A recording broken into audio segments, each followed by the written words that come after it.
Sebelumnya, perkenalkan nama saya Nuraini Asyifa Azhara di PPA Darul Quran Surabaya. Di sini izinkan saya untuk memandu acara pada malam hari ini.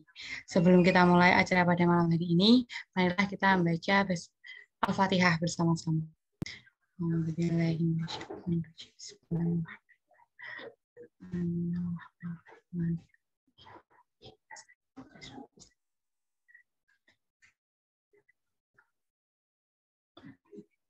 Amin. Sebelumnya, apa kabar Bapak dan Ibu sekalian?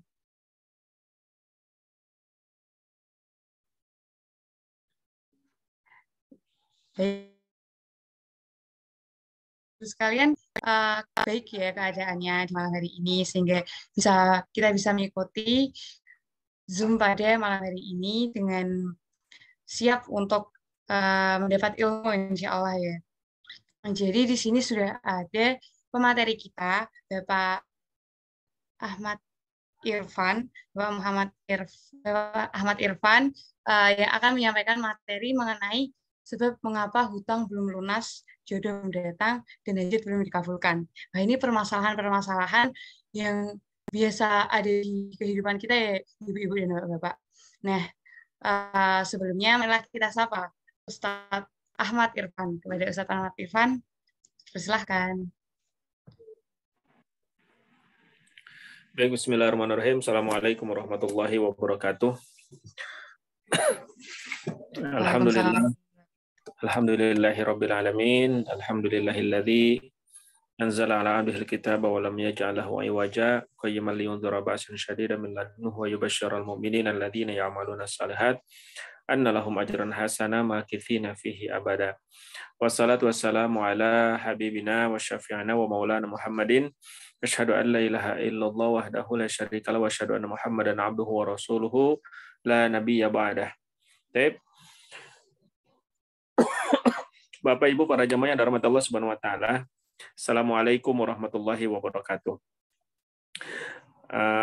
Teman-teman PPPA yang dirahmati Allah, juga seluruh Bapak Ibu para jamaah PPPA Darul Quran Yogyakarta, dan juga Bapak Ibu dari manapun berada. Alhamdulillah pada kesempatan malam hari ini Allah Subhanahu wa taala berikan kita keluasan waktu. Allah juga masih memberikan kita kesehatan sehingga kita masih bisa belajar, kita bersama-sama mengaji dalam kajian Riyadhah PPPA Darul Quran Yogyakarta. Alhamdulillah Bapak Ibu para jamaah yang dirahmati Allah Subhanahu wa taala. Ya. Sebelum kita memulai pengajian, marilah kita berdoa pada Allah Subhanahu wa taala agar Allah membukakan hati kita, meluaskan hati kita, memberikan kita ilmu yang luas dan juga bermanfaat. Allah mudahkan segala urusan kita. Allah dekatkan kita dengan segala kebaikan, Allah jauhkan kita dari segala keburukan. Allah mudahkan kita untuk mendapatkan ilmu pengetahuan yang sama-sama kita belajar, ilmu pengetahuan dari Allah Subhanahu wa taala. Al-Fatihah. A'udzu billahi minasyaitonir rajim. Bismillahirrahmanirrahim. Alhamdulillahirabbil alamin. Arrahmanir rahim. Maliki yaumiddin. Iyyaka na'budu wa iyyaka nasta'in. Ihdinas siratal mustaqim, siratal ladzina an'amta 'alaihim ghairil maghdubi 'alaihim waladdallin. Amin ya Allah ya rabbal alamin. Baik, para jamaah yang dirahmati Allah Subhanahu wa taala. Ya. Sebelum kita memulai pengajian kita yang tadi disampaikan bahwa kenapa doa belum terijabah, kemudian kenapa hutang nggak lunas-lunas, kenapa juga jodoh belum ketemu gitu ya. Tapi para jamaah yang dirahmati Allah Subhanahu wa taala, sebenarnya seluruh yang kemudian disampaikan tadi, kenapa jodoh belum ketemu, lalu kemudian hutang belum lunas, ya, itu ada banyak permasalahan. Ya. Ada banyak variabel-variabel yang membuat itu semuanya belum didapatkan. Maka para jamaah yang dirahmati Allah, kalau misalkan sekarang kita bagaimana sikap kita tentang hal-hal itu semuanya, ya. Ketika kemudian kita merasa kenapa doa-doa kita kok belum dijabah ya oleh Allah Subhanahu wa taala gitu. Kenapa hutang-hutang kita lama sekali lunasnya, atau bahkan nggak lunas-lunas. Lalu kemudian jodoh nggak ketemu-ketemu. Nah, bagaimana sikap kita sebenarnya? Kalau kita kemudian melihat ini semuanya terhadap bahwa ini adalah yang memang telah digariskan oleh Allah Subhanahu wa taala, maka kita dapat menerimanya dengan dua hal. Maka permasalahan itu, ya apakah itu menjadi masalah ataukah bukan? Kalau sesuatu itu menjadi masalah, ya kalau sesuatu itu menjadi masalah, misalkan, maka dia menjadi dua hal juga. Ya, kalau itu adalah permasalahan, maka menjadi dua hal. Apakah permasalahan itu adalah ujian buat kita, atau permasalahan itu adalah cobaan? Atau maaf, yang pertama adalah ujian atau cobaan, yang kedua apakah masalah itu kemudian bisa dibilang sentilan, azab oleh Allah Subhanahu wa taala. Para jemaah yang dirahmati Allah Subhanahu wa taala, maka kemudian kalau kemudian kita menjadikan itu sebagai ujian, jadi permasalahan itu ada dua ya, Bapak Ibu semuanya, ujian ataukah azab. Ya. Bedanya di mana? Baik, saya akan pertama membahas dulu tentang ujian ya. Allah Subhanahu wa taala berfirman, ahasiban nasu ayyutraku ayyaqulu amanna wa hum la yuftanun.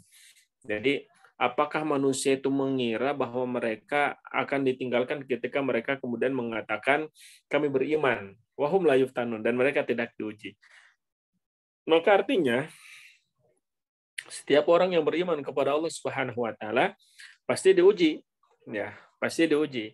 Lalu kemudian beberapa ayat juga mengatakan kullu nafsin dha'iqatul maut wa nabluukum bisyarri wal khairi fitnah wa ilaina turja'un. Dan setiap yang bernyawa itu pasti akan merasakan kematian. Dan kami uji kalian itu dengan bisyarri wal khairi fitnah. Jadi kami uji kalian itu dengan kebaikan dan juga keburukan. Jadi ternyata kebaikan yang datang itu juga bisa berbentuk, itu juga bisa menjadi ujian buat kita. Begitu juga keburukan. Keburukan-keburukan yang datang bisa jadi itu juga adalah ujian buat kita. Wa ilaina turja'un, dan kepada kami semuanya dikembalikan. Terus ada ayat yang ini sering banget kita dengar ya. Walanabluwannakum bisyai'in minal khaufi wal ju'i wa naqsin minal amwali wal anfusi wath thamarat wa basyyiris sabirin. Jadi sungguh kami akan uji kalian dengan sedikit ketakutan, wal ju'i, dan juga kelaparan, wa naqsin minal amwal, kekurangan harta, wal anfusi, dan juga kekurangan jiwa, wa thamarat, dan juga kekurangan buah-buahan atau tumbuh-tumbuhan, wa basyiris sabirin. Dan berikan kabar gembira kepada mereka-mereka yang sabar. Nah, ini adalah 5 ujian. Ya, ketakutan, kemudian kelaparan, kekurangan harta, kekurangan jiwa, dan juga kekurangan yang tumbuh-tumbuhan, kekurangan buah-buahan. Maka berikan kabar gembira buat mereka yang sabar. Nah, sekarang para jemaah yang dirahmati Allah Subhanahu wa taala, apakah kemudian ketika permasalahan itu datang kepada kita itu, ya seperti yang tadi itu, apakah itu benar-benar menjadi ujian buat kita ataukah menjadi azab? Ya, kalau azab berarti ada penghalang. Ya, maka kalau misalkan itu ujian, maka berbahagialah Bapak Ibu yang dirahmati Allah Subhanahu Wa Taala ketika kita diuji. Lalu bagaimana nih cirinya? Ya, cirinya bahwa itu adalah ujian. Ya, kalau itu adalah ujian, maka para jamaah yang dirahmati Allah Subhanahu Wa Taala, kita ini saya lagi kurang fit ini. Ya, kebetulan di sini dingin banget dan hujan terus di sini. Mungkin udah karena di atas gunung ya. Jadi sekitar kemarin 16 derajat dan 15 derajat, jadi lumayan. Ya. Baik.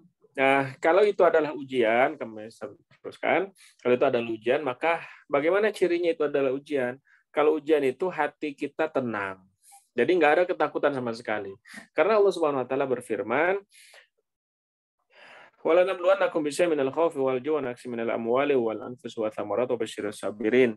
Alladzina idza asabatuhum musibah qalu inna lillahi wa inna ilaihi raji'un. Ya. Baik, minum air putih dulu saja ya, siap insyaallah.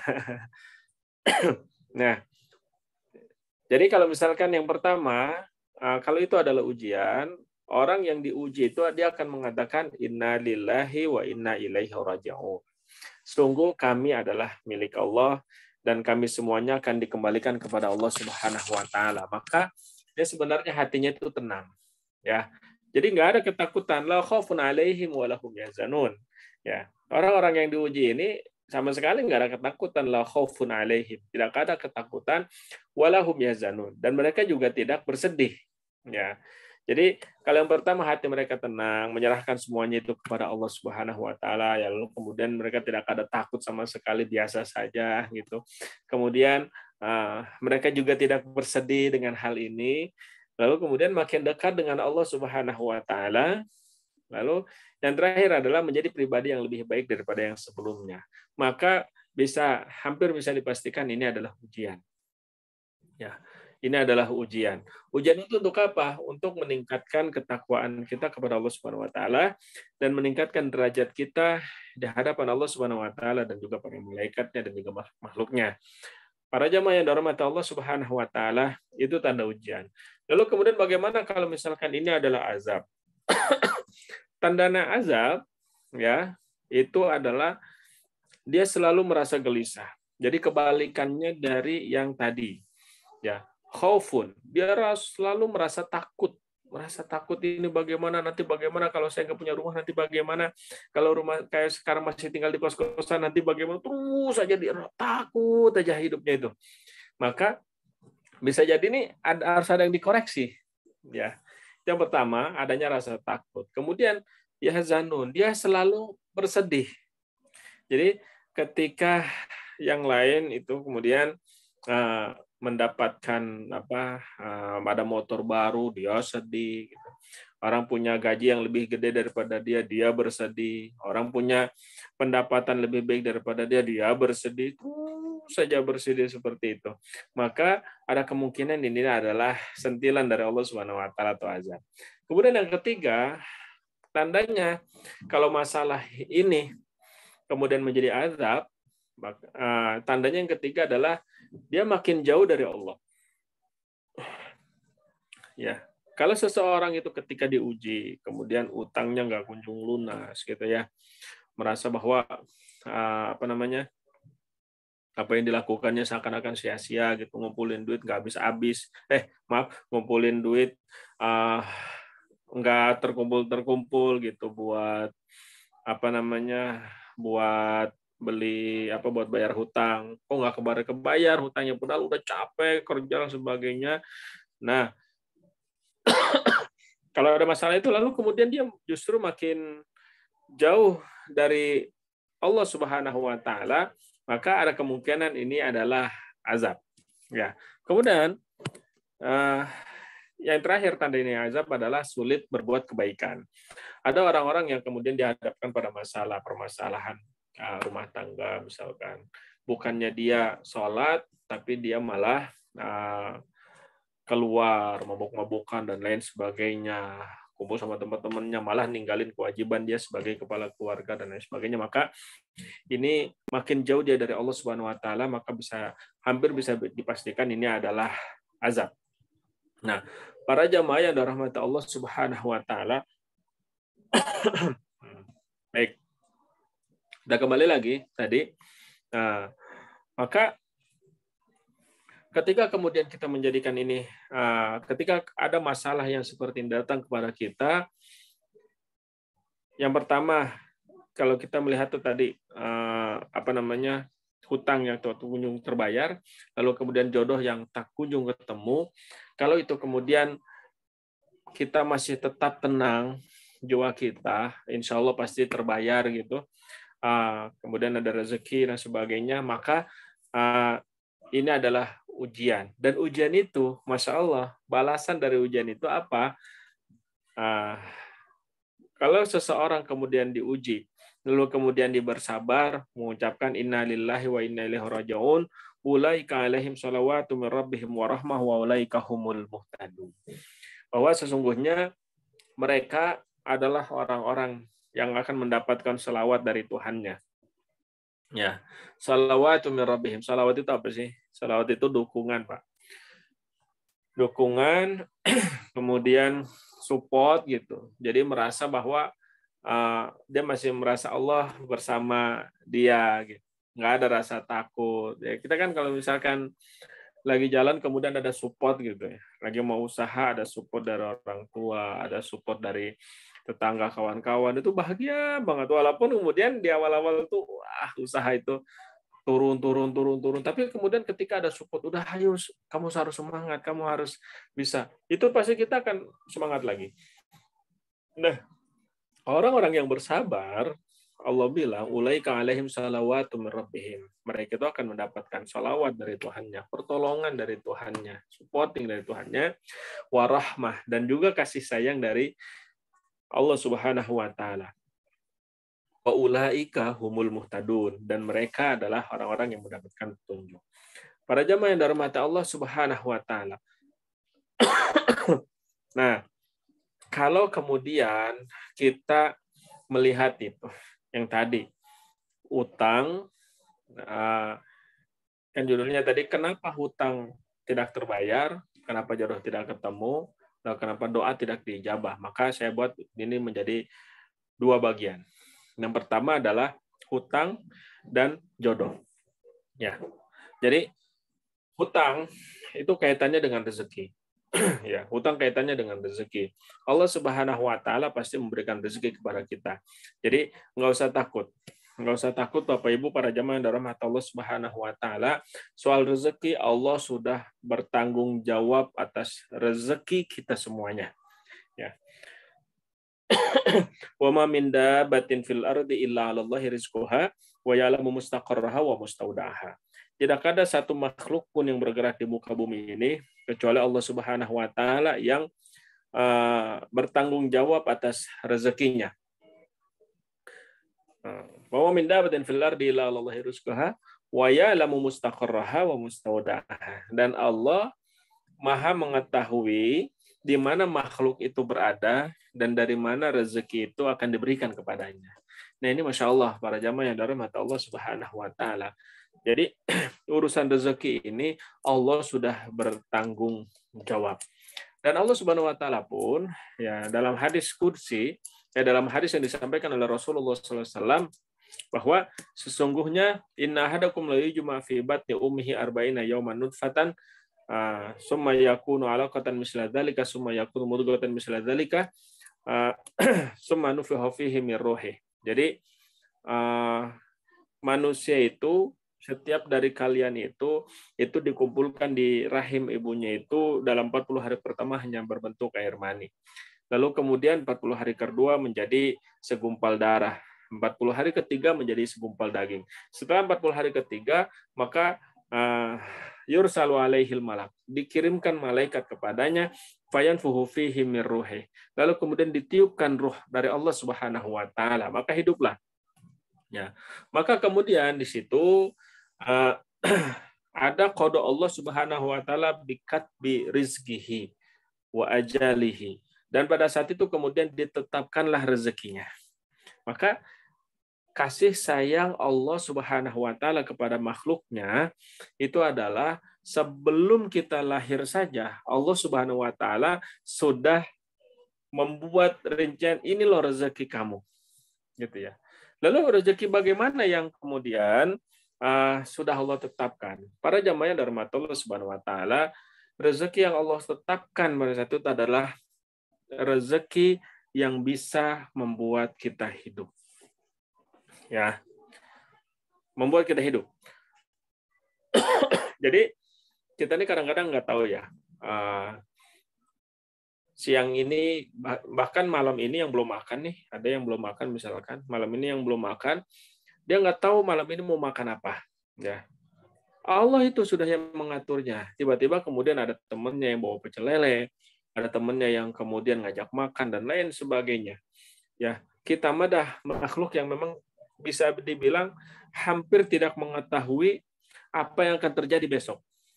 Apa yang akan terjadi sedetik, 2 detik, setelah ini. Ya, terkadang kita pengen makan malam ini pakai ayam, tapi tiba-tiba yang datang pecel lele. Ya, nah itulah rezeki dari Allah Subhanahu wa Ta'ala. Jadi Allah Maha mengetahui di mana kita berada dan dari mana rezeki itu diberikan kepadanya. Saya kemarin jalan tuh lagi jalan mobil ya sama istri, saya lihat ada Pizza Hut, wah kayaknya enak nih. Jadi di samping teh di pinggir jalan lihat ada Pizza Hut gitu. Wah kayaknya enak banget nih, pengen makan Pizza Hut gitu. Udah weh. Tapi nggak kepikiran, cuma pengen makan Pizza Hut.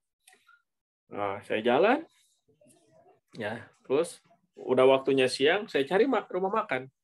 Saya cari rumah makan, saya pengen makan ABCD lah gitu. Oh ke sini kayaknya susah masuknya. Oh mau ke sini agak ribet gitu, muter baliknya gitu kan pakai mobil. Sini juga ribet. Ya udahlah jalan aja.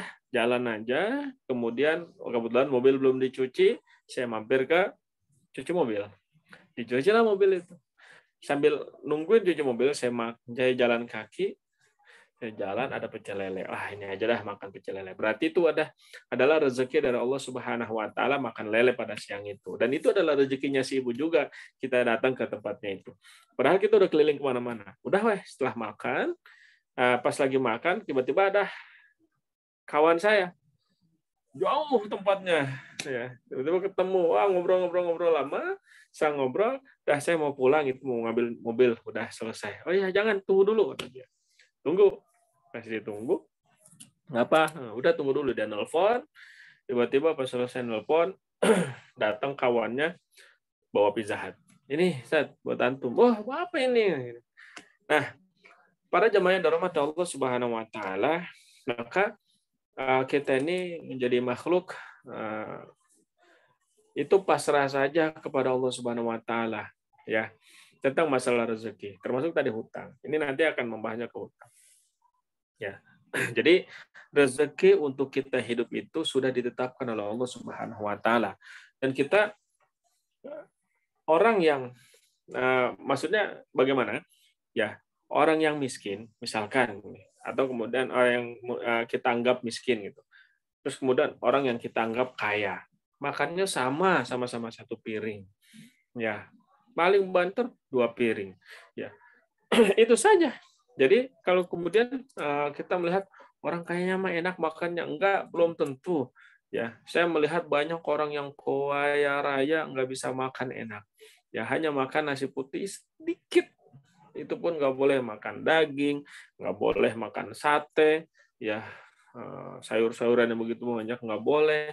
Enak yang seperti ini nih, teman-teman kita yang mau makan sate, yang mau makan ini habis saja semuanya itu. Nah, itulah Bapak Ibu yang dirahmati Allah Subhanahu wa Ta'ala. Jadi rezeki yang ditetapkan oleh Allah Subhanahu wa Ta'ala itu adalah rezeki yang memang membuat kita hidup.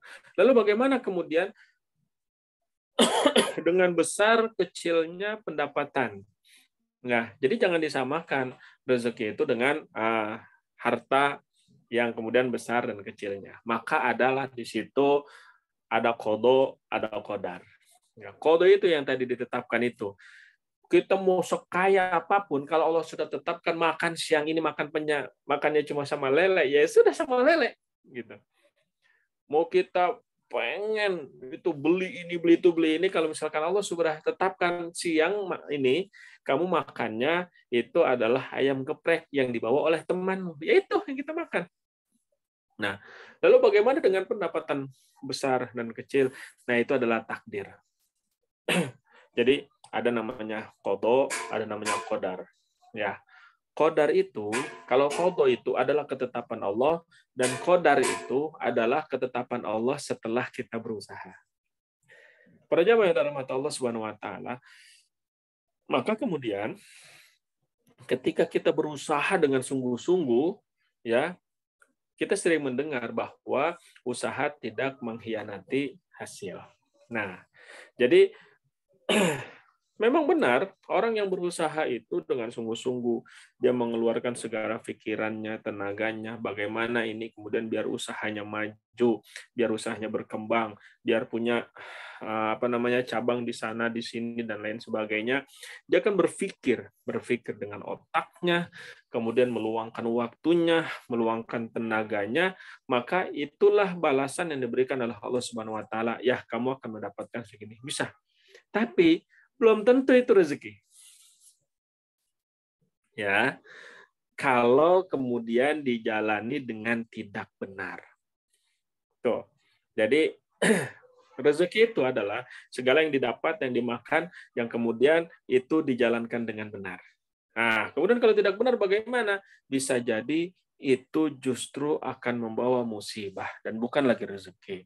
Banyak, ya banyak, tapi kok tidak menenangkan, hutangnya nggak lunas-lunas dan lain sebagainya. Jadi saya tadi baca itu, Elon Musk ini sekarang ini dia per hari kehilangan uang itu hampir 129 triliun per hari. Jadi para jamaah dari rahmat Allah Subhanahu Wa Taala, jadi bedakan antara harta dengan rezeki.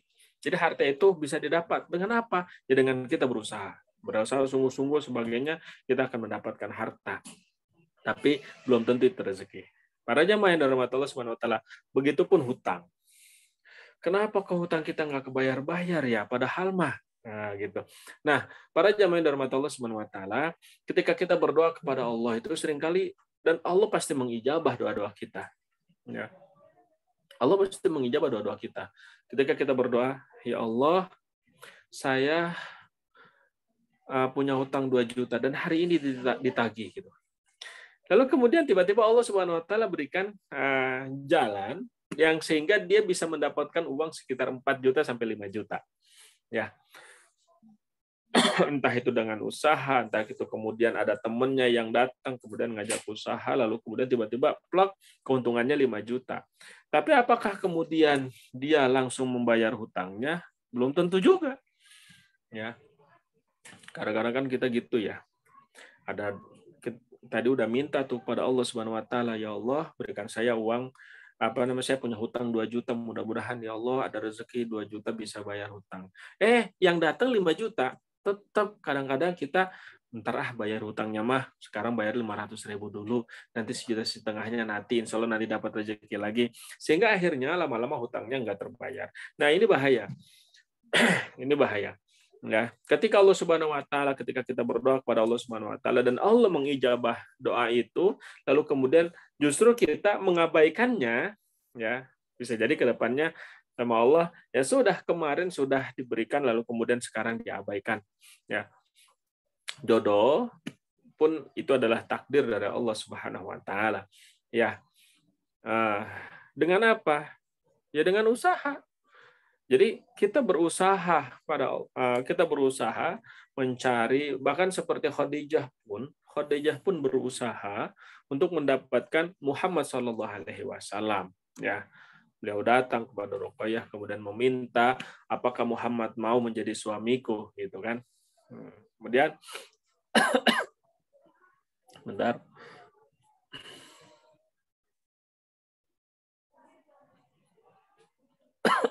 Ya, jadi semuanya tadi, Khadijah pun berusaha untuk mendapatkan Muhammad SAW.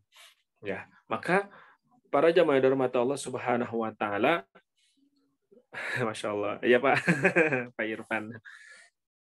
Maka para jamaah yang dirahmati Allah Subhanahu Wa Taala, jadi untuk masalah jodoh tetaplah berusaha mencari, tetaplah berusaha datang ke guru-guru kita gitu ya, yang ikhwan, mencari murabbi gitu, atau datang ke ustaz, saya pengen mendapatkan jodoh yang terbaik dan sebagainya. Saya ingat ketika kawan saya mau menikah dulu. Nah, ketika kita masih sama-sama jomblo. Maksudnya masih sama-sama belum nikah gitu.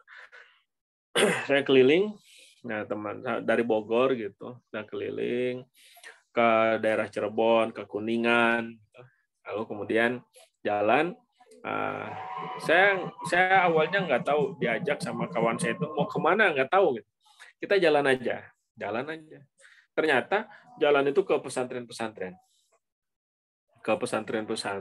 dan kemudian dia meminta kepada pengurus pesantren untuk bertemu dengan kiainya. Saya mau ketemu Pak Yai, bisa. Oh iya, ketemu Pak Yai, apa yang disampaikan? Saya nggak mengira itu. Jadi ketika itu datang beliau ngobrol sama Kiai, Pak Yai, nama saya ini ya dari Bogor. Kemudian umur saya segini, saya lulus dari sini, kuliah S1 di sini, S2 di sini, sebagainya. Pak, saya tuh sedang mencari calon istri.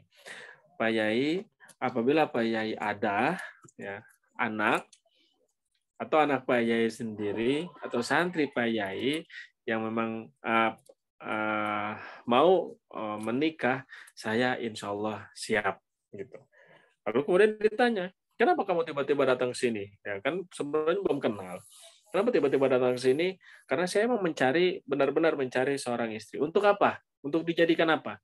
Saya ingin membangun pesantren, Pak Yai. Jadi saya ingin membangun pesantren, maka saya ingin juga mencari dari yang santri. Masya Allah itu. Keliling itu. Ada berapa pesantren yang kami kelilingi. Saya juga awalnya, aduh, itu malu-maluin nih.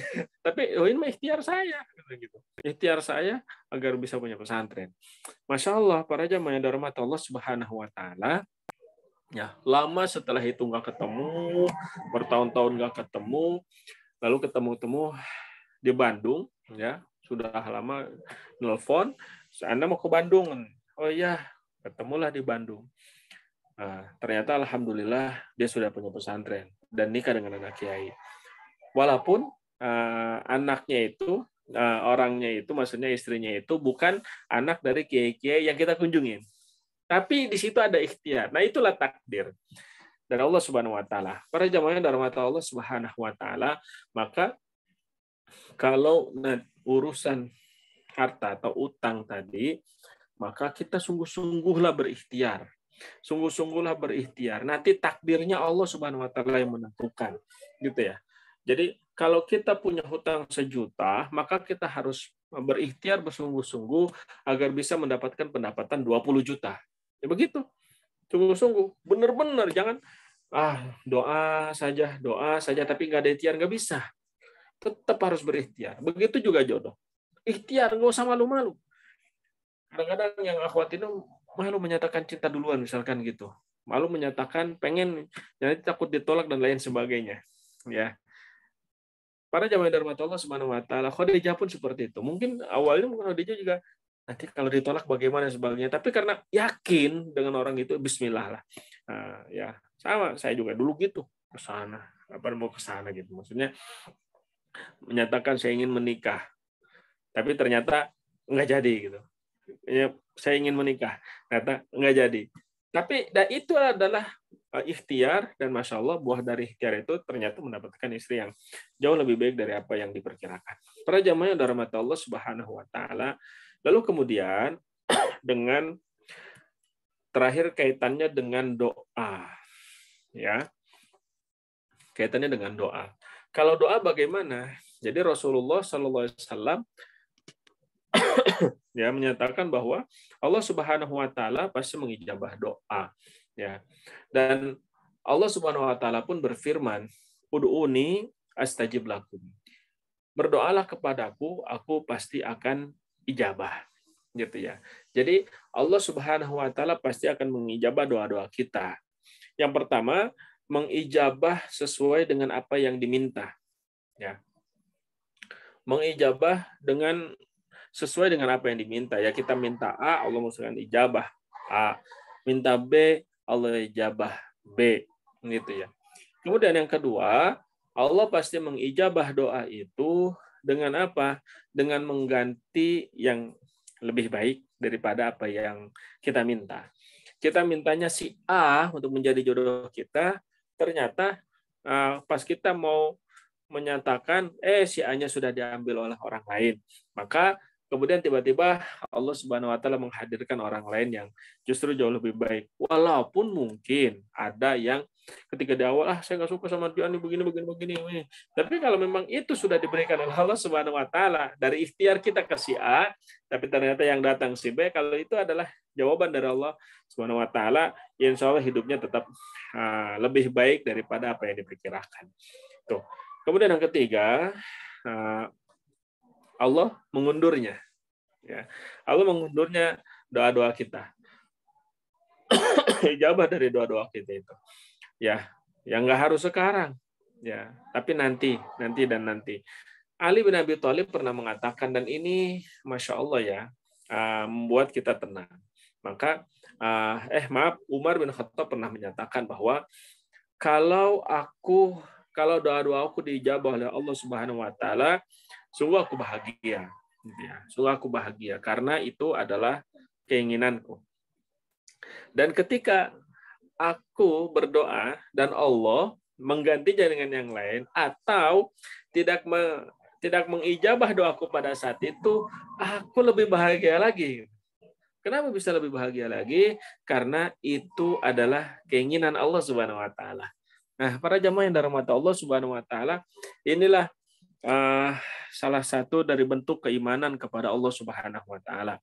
Ya, bentuk keimanan kepada Allah Subhanahu wa taala bahwa apapun yang diberikan oleh Allah Subhanahu wa taala adalah baik. Orang-orang sering mengatakan kepada kita itu nggak usah takut ketika kemudian ada musibah atau tidak ketemu dengan jodohnya. Ya mungkin ini adalah ujian dari Allah Subhanahu wa taala. Terus mengatakan husnuzan saja kepada Allah Subhanahu wa taala. Jadi husnuzan itu berprasangka baik saja kepada Allah Subhanahu wa taala. Kalau buat saya ya, kepada Allah Subhanahu wa taala itu tidak husnuzon. Ya, apalagi suuzon.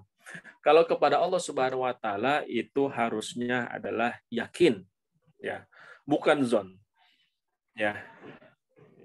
Ya ayyuhalladzina amanu ijtanibu katsiran minadz-dzanni. Ya. Inna ba'da zanni ifun. Wahai orang-orang yang beriman, ya, jauhilah banyak dari prasangka. Karena apa? Inna ba'da zanni ifmun. Karena sebagian dari prasangka itu adalah dosa. Nah, para jamaah yang dirahmati Allah Subhanahu wa taala, Allah tidak menyebutkan di sini suuzon itu dosa atau husnuzon itu dosa, tapi Allah menyebutkan ba'da zanni ifmun. Sebagian dari zon itu adalah dosa. Apakah itu husnuzon atau suuzon? Ya, bisa jadi keduanya. Ya, bisa jadi keduanya. Entahkah itu husnuzon kah atau suuzon kah? Ya. Contoh begini. Kenapa zon itu tidak dibolehkan? Kata Allah, jauhi zon itu. Kenapa? Karena kita tuh harus yakin. Contoh, suuzon, husnuzon itu bisa menjadi dosa ketika kemudian kita duduk sebagai keamanan, ya, keamanan sebuah kantor di malam hari. Lalu kemudian ada yang datang bolak-balik, dia melihat kantor kita, kemudian masuk ke dalam dan sebagainya. Kemudian kita bilang, udah husnuzon aja, mungkin orang itu lagi sedang jalan-jalan saja. Nggak bisa. Ya, tetap kita harus ijtanibu katsiran minadz-dzanni. Itu harus dijauhi zon itu. Kita tanya orang itu, Pak, punten, mau ngapain di sini? Ya, ada keperluan apa? Kenapa bolak-balik? Itu harus ditanya. Jangan udah husnuzon saja, atau besok uangnya habis dan sebagainya. Ya, ada tetangga, ya, anak tetangga kita misalkan, ya, anak tetangga kita orangnya, kita lihat orangnya baik dan sebagainya, laki-laki. Lalu kemudian dia ingin mengajak adik kita yang perempuan jalan-jalan pakai motor gitu. Terus kita bilang, udah husnuzon saja, dianya orang yang baik. Nggak bisa. Kalau dia belum menikah, kalau belum ada ikatan, tidak boleh. Jangan, nggak boleh. Kenapa? Ya memang nggak boleh. Kamu nggak yakin nggak ini sama saya katanya. Husnuzon sama saya, insya Allah nggak ada husnuzon yang soal beginian. Nah, makanya disebut Inna ba'dadh-dhanni itsmun. Sungguh sebagian dari zon itu adalah dosa. Maka kepada Allah itu bukan husnuzon. Sudah husnuzon aja kepada Allah, Allah pasti memberikan yang terbaik. Enggak, yakin saja kepada Allah, Allah pasti memberikan yang terbaik. Maka kepada Allah dan takdir-takdirnya adalah keyakinan. Nah, para jamaah yang dirahmati Allah Subhanahu wa taala, itulah keyakinan Umar bin Khattab. Jadi ketika kemudian doanya diijabah, dia bahagia. Tapi ketika doanya tidak diijabah, justru dia lebih berbahagia lagi. Karena apa? Karena ketika diijabah adalah keinginan dia, dan dia adalah manusia biasa, kita adalah manusia biasa yang pengetahuannya itu cuma sejengkal gitu. Sedangkan ketika tidak diijabah, dia merasa bahwa itu adalah keinginan Allah dan aku lebih berbahagia. Karena Allah meliputi segala sesuatu dengan ilmu. Nah, lalu ada penghalang-penghalang doa ya. Ya. Disebutkan dari Abu Hurairah radhiyallahu anhu qala Rasulullah sallallahu alaihi wasallam, "Innallaha thayyibun la yaqbalu illa thayyiba." Jadi gitu. Sesungguhnya Allah itu thayyib, Allah itu baik. Dan Allah tidak menerima kecuali sesuatu yang baik. Wa innallaha amaral mu'minina bima amara bihil mursalin. Ya. Dan sesungguhnya Allah Subhanahu wa taala menyeru kepada orang-orang yang beriman bima amara bihil mursalun. Bima amara bihil mursalun.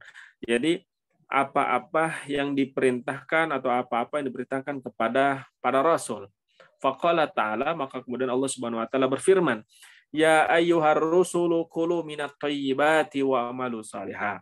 Wahai orang-orang yang beriman, wahai para rasul, ya ayyuhar rusulu kulu minat thayyibati wa amalu salihah. Makanlah dari sesuatu yang baik, wa amalu salihah, dan kerjakan amal saleh. Faqala ta'ala, kemudian Allah berfirman kembali, "Ya ayyuhalladzina amanu kulu min thayyibati ma razaqnakum." Wahai orang-orang yang beriman, makanlah dari sesuatu yang baik, dari apa-apa yang kami berikan kepada kalian. Ya. Tsumma dzakara rajulu yutilu safar. Asghatha aghbara yamuddu yadayhi ila sama. Lalu kemudian Rasulullah SAW melihat seorang laki-laki ya, yutilu safar, dalam perjalanan jauh, asghatha aghbara yamuddu yadayhi. Jadi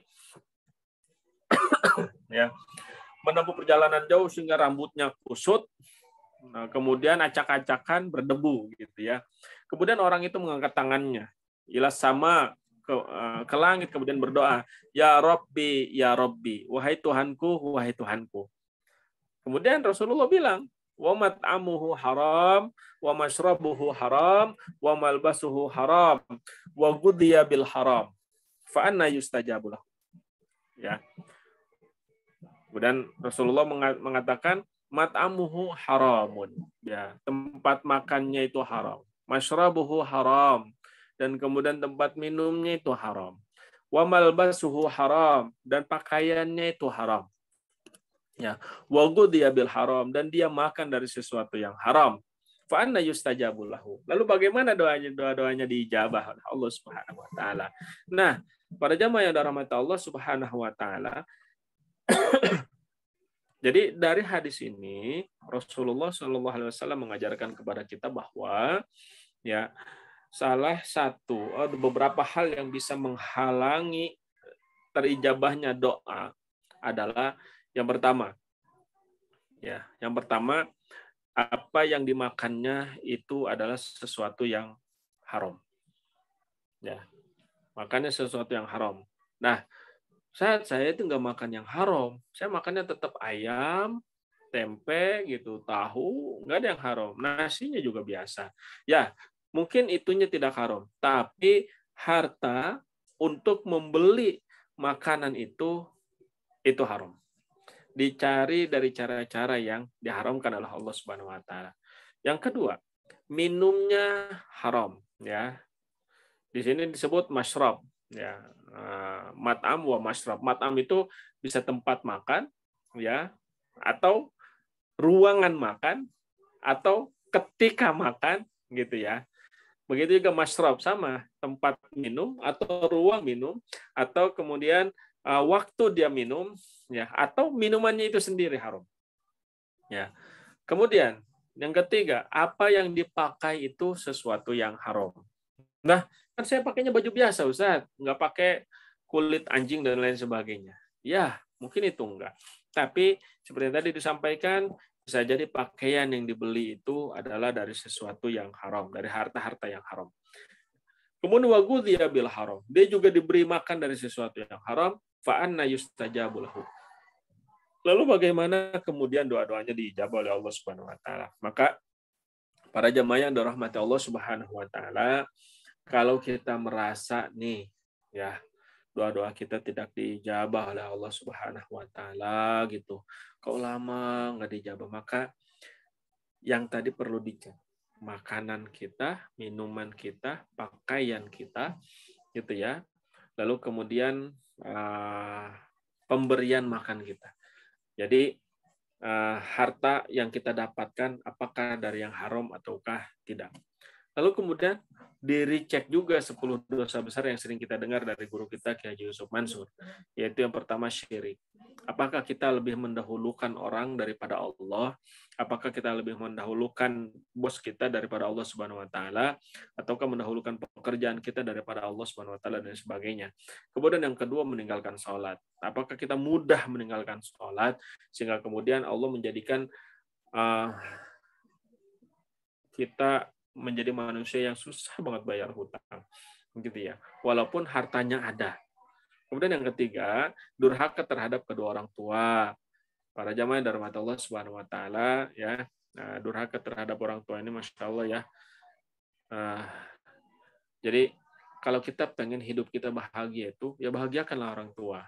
Kalau kita pengen menjadikan kehidupan kita itu seperti di surga, jadikanlah surga, berikanlah surga kepada orang tua kita gitu. Maka birrul walidain itu, albirru itu artinya ada banyak. Albirru itu ada mengartikan kebaikan, kemudian ada juga yang mengartikan surga. Lan tanalul birra hatta tunfiqu mimma tuhibbun. Kau tidak akan mendapatkan surga kalau kau kemudian tidak menginfakkan sesuatu yang kau cintai. Hatta tunfiqu mimma tuhibbun, sehingga engkau menginfakkan sesuatu yang kau cintai. Maka surga itu didapat dengan itu. Maka birrul walidain itu artinya mensurgakan kedua orang tua. Jadi menjadikan orang tua itu seperti hidup di surga. Itu. Maka kebalikannya adalah durhaka kepada kedua orang tua. Kemudian selanjutnya yang keempat zina. Kemudian yang kelima harta haram, rezeki haram seperti yang tadi disampaikan oleh Rasulullah SAW. Kemudian minum-minuman keras dicek lagi. Kemudian memutuskan tali silaturahim. Apakah kita kemudian pada saat ini pernah memutuskan tali silaturahim ya kepada kawan kita, saking keselnya diblok aja dah, udah nggak mau ketemu lagi, nggak perlu, jangan juga. Kemudian berbuat kebohongan, saksi palsu, kemudian kikir, pelit, bakhil, kemudian yang terakhir bergunjing. Baik, para jamaah yang dirahmati Allah Subhanahu wa taala, ya mungkin ini yang bisa saya sampaikan untuk kesempatan awal ini. Mudah-mudahan yang sedikit ini bermanfaat buat kita semuanya, terkhusus buat saya. Ya, yang pasti adalah para jamaah dari Allah Subhanahu wa taala, kita jangan sampai merasa bahwa doa-doa kita tidak dijabah oleh Allah Subhanahu wa taala. Ya, jalani saja dulu apa yang ada ini dengan benar-benar sempurna. Maaf kalau sempurna susah ya, dengan optimal ya. Jadi bahasa kita tuh optimasi amali atau optimasi ikhtiar. Ya, berikhtiarlah bersungguh-sungguh apa yang ada di hadapan kita. Kalau sekarang kita kemudian hanya menjadi jadi tukang ojek, berusaha sungguh-sungguh menjadi tukang ojek yang benar, yang baik, kemudian sungguh-sungguh insya Allah akan mendapatkan rezekinya. Bisa jadi rezeki kita, ya maaf, harta kita yang kita ikhtiarkan itu, mau kalau tukang ojek mau kayak gimana juga tetap dapat segini lah. Tapi kalau ikhtiar kita bagus, ikhtiar kita optimal, bisa jadi rezeki yang lain, rezeki pergi haji bukan dari ojek kita, tapi dari yang lain. Kan ada ya cerita tentang seorang tukang beca yang pengen banget pergi haji sama istrinya. Tuh. Jadi apa yang dia lakukan? Dia ngojek beca tuh benar-benar sungguh-sungguh ngojek. Pelayanannya baik benar-benar. Ya. Terus dia ngumpulin duit. Walaupun dia tahu kalau ngumpulin duit dari beca itu nggak bakalan bisa pergi haji. Tapi dia ngumpulin duit. Ya. Sedikit demi sedikit. Dan Allah mungkin melihat ikhtiarnya. Dan setiap Jumat dia bilang, ya, ini saya dapat cerita dari guru kita, kayak Yusuf Mansur, cerita ini di Solo. Jadi setiap Jumat itu dia sengaja menggratiskan siapa saja yang naik becanya. Ya, yang naik becanya. Dengan niat apa? Ya Allah, saya nggak bisa sedekah harta. Ya. Nah, karena pendapatan juga sedikit.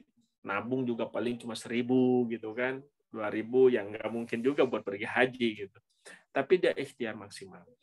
Nah, maka takdir Allah itu dari ikhtiar itu. Bagaimana takdirnya? Kemudian ketika hari Jumat pada saat itu ada seorang ibu yang naik beca, kemudian ketika membayar dia menolak. Loh, Bapak kenapa menolak? Oh, saya memang gitu, Bu. Kalau hari Jumat itu saya pengen sedekah. Loh, kok bisa? Ya, orang yang nggak punya harta bisa bersedekah dengan apa ya? Dengan tenaganya itu. Walaupun ada orang yang mau ngasih, enggak, saya udah berjanji bahwa ini adalah sedekah saya. Nah, sehingga kemudian si ibu itu terharu, maka si ibu itu menghajikan bapak dan istrinya tukang beca ini dengan haji plus. Masya Allah. Dan itulah takdir dari Allah Subhanahu Wa Taala dari ikhtiar yang dilakukan. Para jamaah yang dirahmati Allah Subhanahu Wa Taala, ya. Jadi jangan sampai merasa bahwa Allah tidak mengijabah doa kita. Ud'uni astajib lakum. Ya, berdoalah kepadaku, aku pasti akan dijabah dengan 3 hal yang tadi. Apakah langsung dijabah dengan apa yang diminta, lalu kemudian yang kedua dengan diundur gitu ya pada waktu yang kita tidak mengetahui, atau kemudian yang ketiga diganti dengan yang lebih baik. Dan lebih baiknya para jamaah yang dirahmati Allah Subhanahu Wa Taala dari doa-doa itu adalah seperti yang disebutkan oleh Rasulullah SAW, bahwa orang-orang yang berdoa itu orang-orang yang berdoa yang selalu berdoa sebanyak-banyaknya. Bapak Ibu, jangan sampai kemudian kita nggak berdoa aja sebanyak-banyaknya. Karena apa? Kalau doa itu tidak diijabah oleh Allah Subhanahu Wa Taala di dunia, nanti di akhirat ya, ketika seseorang kemudian ditimbang amalannya, tapi kemudian loh kok berkurang? Ya, tiba-tiba datang itu ya 1 karung dan berkarung-karung loh kebaikan. Ya. Sehingga kemudian yang tadinya amal baiknya kurang, kemudian naik sehingga dia masuk surga. Lalu kemudian ditanya, apa itu? Kebaikan apa itu? Lalu kemudian Allah Subhanahu Wa Taala menjawab, itu adalah doa-doamu selama di dunia yang aku kumpulkan untuk di akhirat. Masya Allah, maka berbahagialah orang-orang yang selalu berdoa, walaupun kemudian merasa bahwa kok tidak sampai doa itu ya, tidak diijabah. Jangan sampai kemudian kita masih itu, tapi berbahagialah bahwa Allah Subhanahu Wa Taala akan mengumpulkan doa itu dan kemudian diberikannya kepada kita di akhirat. Baik, terima kasih. Itu saja. Ya, mohon maaf atas segala kesalahan dan kekurangan.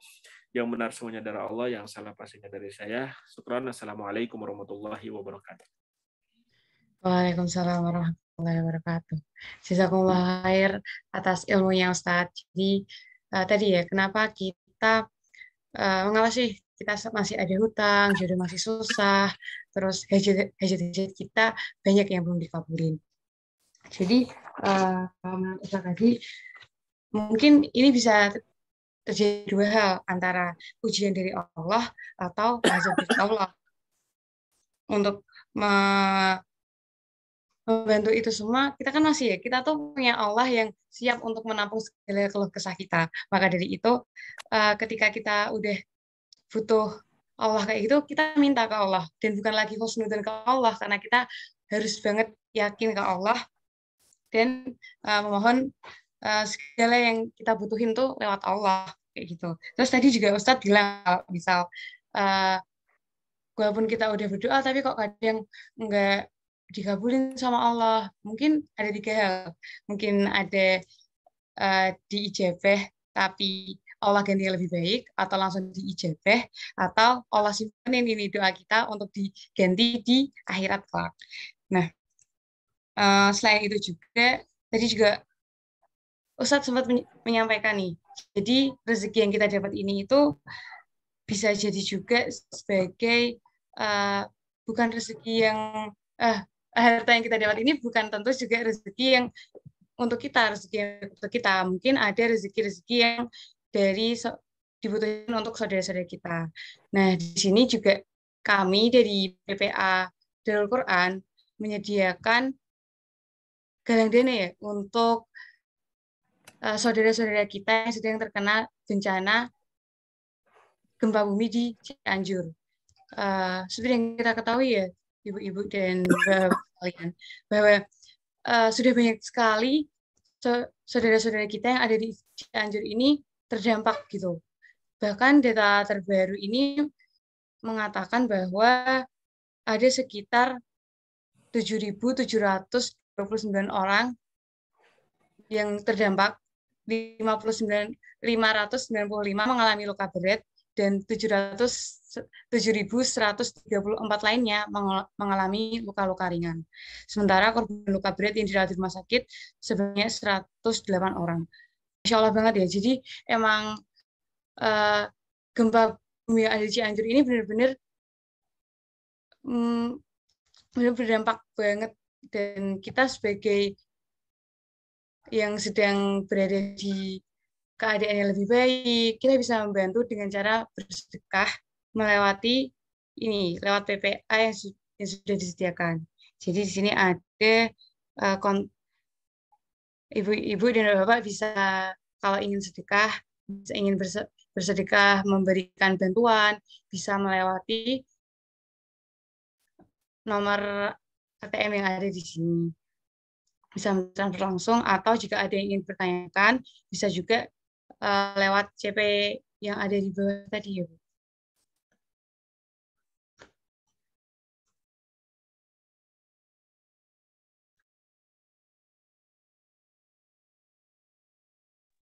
Baik, untuk selanjutnya saya persilahkan kepada Bapak Ibu sekalian untuk apabila ada pertanyaan-pertanyaan yang ingin diajukan kepada Ustadz Irfan mengenai materi tadi, dipersilahkan.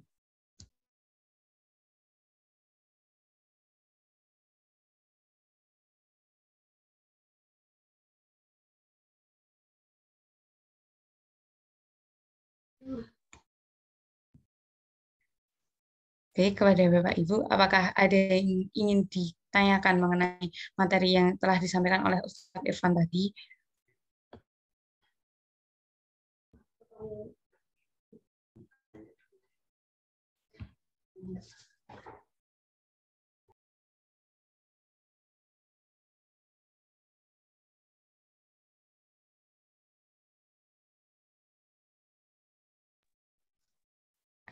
Apakah ada yang ingin ditanyakan? Sebenarnya Ustadz, dari saya sendiri itu juga ada pertanyaan. Apakah saya boleh mengajukan pertanyaan, Ustadz? Jadi kan tadi Ustadz sempat menyampaikan ya mengenai apa yang Allah kasih ke kita ini tuh ujian atau azab. Nah, dari pernyataan Ustadz tadi itu, kalau misal ujian kan kita menghadapinya bisa masih tenang, kita masih yakin kalau insya Allah ada bantuan dari Allah. Kemudian kalau azab kita udah gelisah, udah selalu gelisah, terus malah menjadi lebih jauh ke Allah. Jadi apakah sebenarnya azab dan ujian ini tuh tergantung cara kita menyikapi masalah yang ada atau bagaimana ya Ustaz? Baik, ya. Antara ujian dan azab itu, bagaimana kemudian kita bisa membedakan apakah itu ujian atau azab? Ya maka yang pertama tadi, kalau ujian itu dia la khaufun alaihim wa lahum yahzanun. Dia nggak ada rasa takut dan juga dia tidak bersedih. Ya, maksudnya tidak ada rasa takut yang takut banget gitu. Kalau takut biasa wajar lah gitu ya. Kemudian nggak bersedih banget. Jadi ada orang-orang yang seperti ini, Mbak.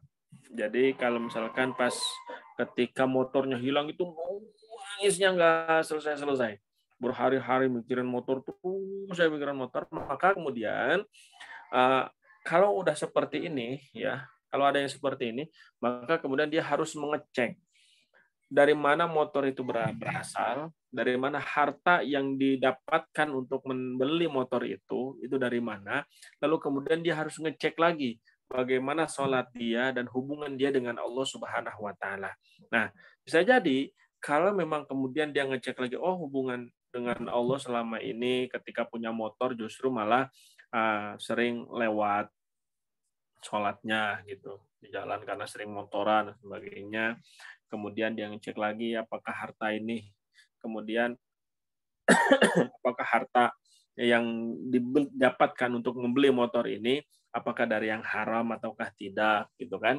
Nah, ini dia harus ngecek lagi. Ada orang yang kemudian kehilangan, udah mau nikah nggak jadi, misalkan. Ya, ada yang seperti itu kan ya. Mau nikah nggak jadi, tapi kemudian nangisnya itu nggak berhenti-henti berbulan-bulan dan sebagainya. Sampai kemudian pengen bunuh diri. Nah, dia harus ngecek tuh. Apakah kemudian ini, mungkin kalau bahasa azab itu ya, memang ini banget ya. Tapi ya azab kan nggak harus guncangan atau misalkan gempa dan lain sebagainya. Azab juga bisa disebut sebagai sentilan, diingetin oleh Allah Subhanahu wa Ta'ala bahwa bisa jadi kemudian ketika dulu punten ya berpacaran, berhubungan gitu, dia sudah berpegangan dan sebagainya, melanggar syarat-syarat Allah Subhanahu wa Ta'ala, sehingga kemudian dia harus introspeksi. Maka kalau memang ini dirasa berat ya, seperti tadi, bukan ujian ya, ketika permasalahan yang datang itu dirasa sangat berat dan sebagainya, maka dia harus introspeksi di dirinya. Bagaimana hubungan dia dengan Allah, bagaimana sholatnya, bagaimana pakaian, makanan, dan juga harta-harta yang dia dapatkan. Kalau memang selama ini ternyata nggak benar, nah ini dulu diberesin. Ya. Ini dulu diberesin, maka insya Allah nanti sedikit demi sedikit ya kesedihan itu akan hilang. Maka itu yang pertama. Kalau kemudian seseorang yang tadi diberikan ujian motor hilang, ya sudah sedih, ya biasa aja sedih. Ya sedih kan memang manusiawi, orang bersedih itu manusiawi. Tapi kemudian dia bangkit lagi, udah nggak apa-apalah, insya Allah akan ada rezeki yang lain gitu ya. Insya Allah ini mah udah milik Allah, biar aja mungkin ini bukan rezeki kita mungkin motor yang lain gitu. Dia berikhtiar lagi, kemudian justru malah dapatnya yang tadinya motor 7 juta, yang hilang itu, lalu kemudian dia berikhtiar lagi sungguh-sungguh, kemudian dia bisa beli motor yang misalkan 25 juta. Nah, orang-orang yang diuji itu, dia tenang jiwanya. Ya. Maka kalau dia tenang jiwanya, ya bisa jadi itu adalah ujian. Lalu, apakah kemudian ujian dan azab ini itu berasal dari sikap kita? Ya bukan. Ya, itu berasal dari perbuatan kita sebelumnya. Maka dengan perbuatan kita sebelumnya Allah menghadirkan ketakutan itu, Allah menghadirkan kesedihan itu, ataukah Allah menghadirkan ketenangan itu. Begitu ya. Saya pahami? Mungkin ada yang lain, Mbak? Jazakallah khair, Ustaz. Kalau dari saya sudah sih, Ustaz. Mungkin dari ibu-ibu atau bapak peserta yang lainnya, apakah ada yang ingin ditanyakan dari Ustaz?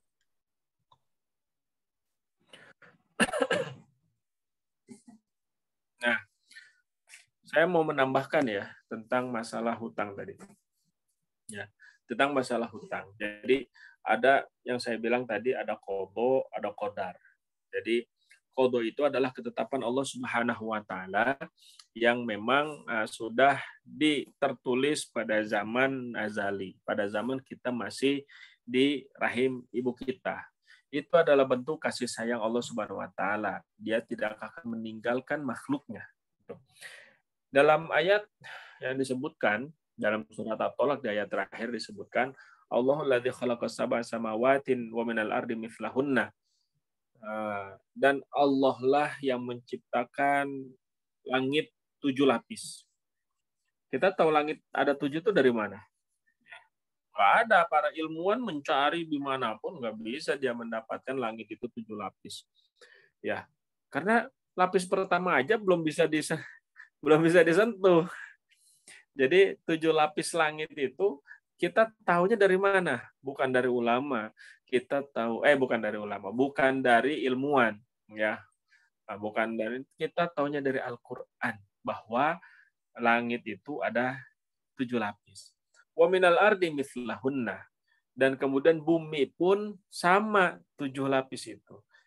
Maka kalau bumi itu gampang dicarinya, ya.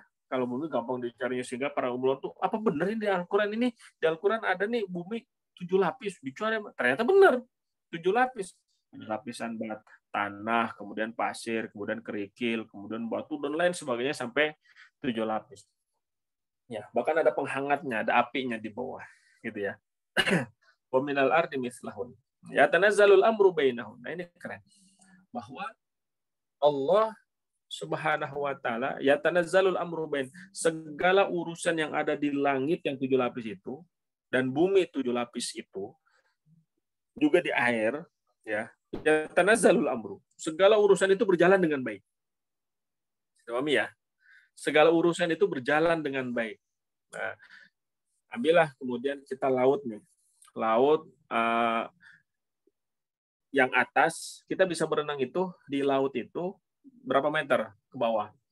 Paling hebat itu di 10 meter. Ya, berenang biasa gitu ya. Itu 10 meter. Kalau udah ke dalam, udah gelap. Maka ya tanazzalul amru bainahunna, itu maksudnya begini. Allah Subhanahu wa taala dari laut yang semeter pertama, dari 1 meter sampai 100 meter, makhluk apa saja yang hidup di sana, makannya bagaimana, terus kemudian pencahayaannya seperti apa dan lain sebagainya, matanya melihatnya seperti apa. Terus ke bawah dari 101 sampai 200 meter, makhluk apa yang tinggal di sana. Dari 201 sampai ke 300 meter, makhluk apa yang tinggal di sana. Begitu juga langit, ya. Begitu juga bumi. Di atas bumi siapa yang tinggal. Kemudian di bawahnya, di bawah tanah siapa yang tinggal. Di bebatuannya makhluk apa yang tinggal sampai ke bawah. Ya tanazzalul amru bainahum. Litalamu anallahu ala kulli syai'in qadir. Agar engkau mengetahui bahwa Allah Subhanahu wa taala Maha Kuasa atas segala sesuatu, wa anallaha qad ahata bikulli syai'in ilma. Dan Allah meliputi segala sesuatu penciptaan langit, bumi, air dan lain sebagainya ini dengan penuh ilmu. Nah, para jamaah yang dirahmati Allah Subhanahu wa taala, nah hutang kita itu mah kecil di hadapan Allah Subhanahu wa taala. Tadi Allah sudah jelasin tuh langit, bumi, air dan lain sebagainya, makhluk-makhluk yang tinggal. Lah, kalau urusan kita ini sebenarnya kecil. Para jamaah yang dirahmati Allah Subhanahu wa taala, maka hebatnya manusia itu kemudian diberikannya akal. Ya. Akal sehingga dia kemudian bisa berikhtiar. Lalu bagaimana ikhtiar untuk melunasi hutang-hutang itu? Ya. Ikhtiarnya kita mengejar takdir Allah Subhanahu wa taala dan jangan sampai kemudian kita mendahului takdir. Ya. Jadi qada, kemudian qadar. Kita kejar nih qadar Allah Subhanahu wa taala. Qadar itu dikejar setelah kita berikhtiar. Bagaimana ikhtiarnya? Yang pertama kita niat sungguh-sungguh. Niat sungguh-sungguh pengen melunasi hutang. Hutang saya ada berapa sih? Coba Bapak Ibu yang dirahmati Allah Subhanahu wa taala cek, ditulis hutangnya walaupun hanya 100.000, 200.000. Ke siapa saja. Ini adalah salah satu dari ikhtiar untuk melunasi hutang. Kalau kita kadang-kadang punya hutang nggak pernah ditulis, diinget-inget aja, habis itu lupa. Benar ya? Bahkan kita kalau ditagih lebih galak. Bukan kita sih, itu mah di luar. Ada yang ditagih lebih galak daripada yang ngasih uang. Nah, maka kalau memang niat sungguh-sungguh ingin melunasi hutang, yang pertama ya berikhtiarnya adalah dengan niat yang sungguh-sungguh, pertama ditulis seluruh hutangnya. Nih, Mbak Zahra ya 100.000, ke Bapak ini 500.000, itu semuanya. Pas dilihat dicek, wah ternyata hutang saya banyak juga ya, ada 120 juta. Saya kirain itu cuma 50 juta. Nah gitu tuh. Kalau udah ditulis, ini niat yang sungguh-sungguh nih. Ini ikhtiar, Pak. Kemudian yang kedua, bersegera melunasi hutang. Bersegera itu bagaimana sih? Ya, ketika kita berikhtiar, kemudian ada uang, ada nih 100.000. Kita kan punya utang ke dia nih 100.000. Nih yang tadi kita tulis nih, ke Mbak 100.000. Set, kasih, kita coret. Set, 100.000. Tapi kita nggak begitu. Kenapa hutang kita terus menumpuk?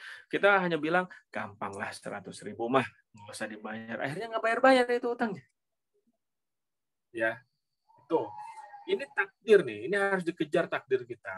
Ya, jadi bukan kodok, ini mah kodar, takdir. Yang tadi yang kedua ya. Kemudian yang ketiga, hidupnya sederhana saja. Lawang kita punya utang banyak, hidupnya malah foya-foya. Kan kita gitu ya.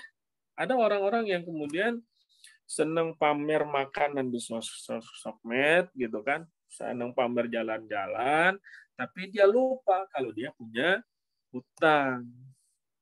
Udahlah, budget buat jalan-jalan disimpan dulu, kemudian dibayarkan untuk hutang-hutang. Ini ikhtiar sungguh-sungguh. Kemudian selanjutnya jangan serakah. Ya, jangan serakah. Udah punya baju, kan kadang-kadang gitu ya. Yang nggak laki-laki nggak perempuan, tapi biasanya perempuan.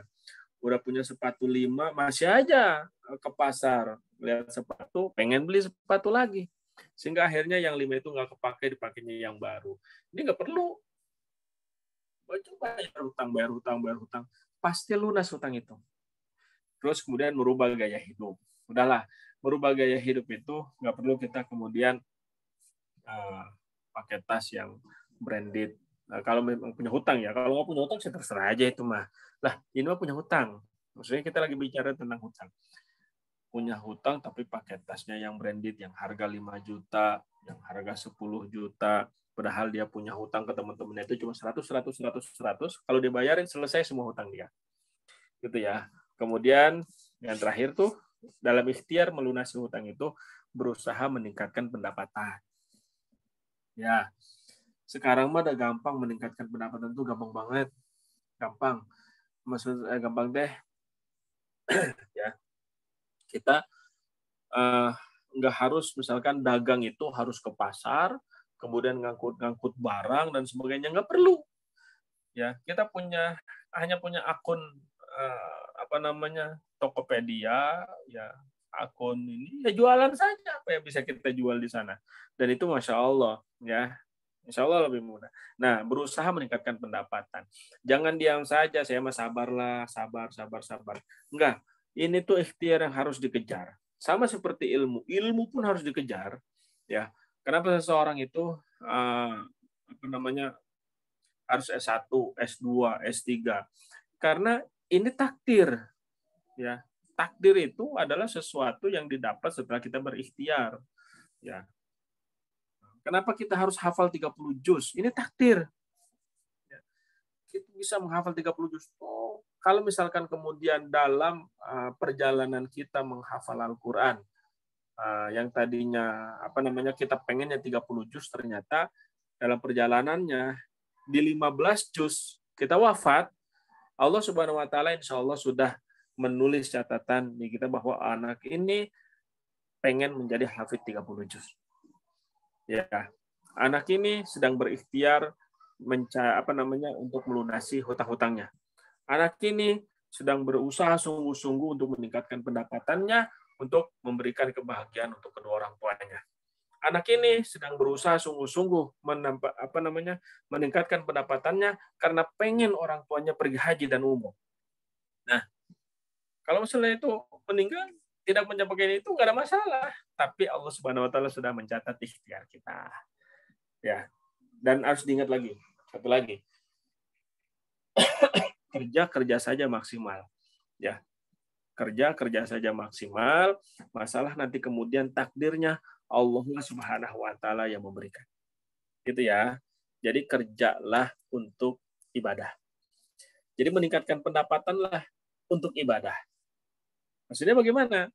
Ya sudah, ketika kemudian jalan, ya Allah, hari ini saya akan bekerja, hari ini saya akan meningkatkan pendapatan usaha kita agar kemudian saya bisa punya rumah, Ini yang kecil ya. Kemudian saya bisa menghajikan bapak sama ibu. Bapak sama ibu pengen banget pergi haji. Saya berikhtiar sungguh-sungguh, ya Allah hari ini bismillahirrahmanirrahim. Niatkan kemudian untuk ibadah. Gitu ya. Baik. Sampai di sini. Ada yang bertanya?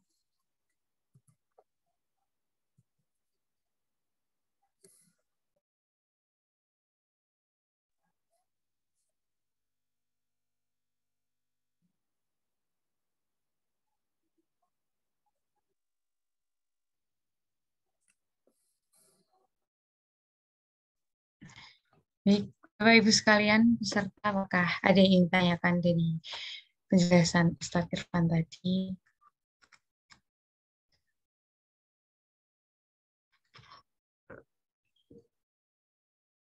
Jika belum ada pertanyaan, untuk Ustadz Irfan boleh menyampaikan closing statement, Ustadz.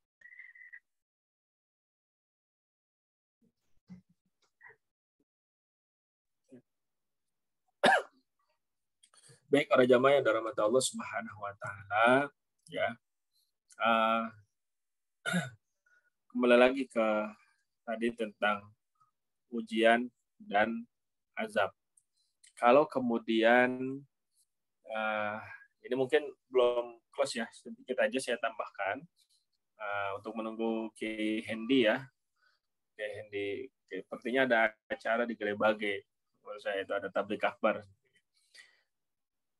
Baik, kalau memang itu ujian, maka caranya adalah, solusinya adalah bersabar. Bersabar itu aktif dan dia tidak pasif. Bersabar itu tetap berusaha, ya, mencari cara-cara yang terbaik dan bersabar. Lalu kemudian menyerahkan sepenuhnya kepada Allah Subhanahu wa taala. Tapi kalau dia azab, maka solusinya adalah dia harus introspeksi diri.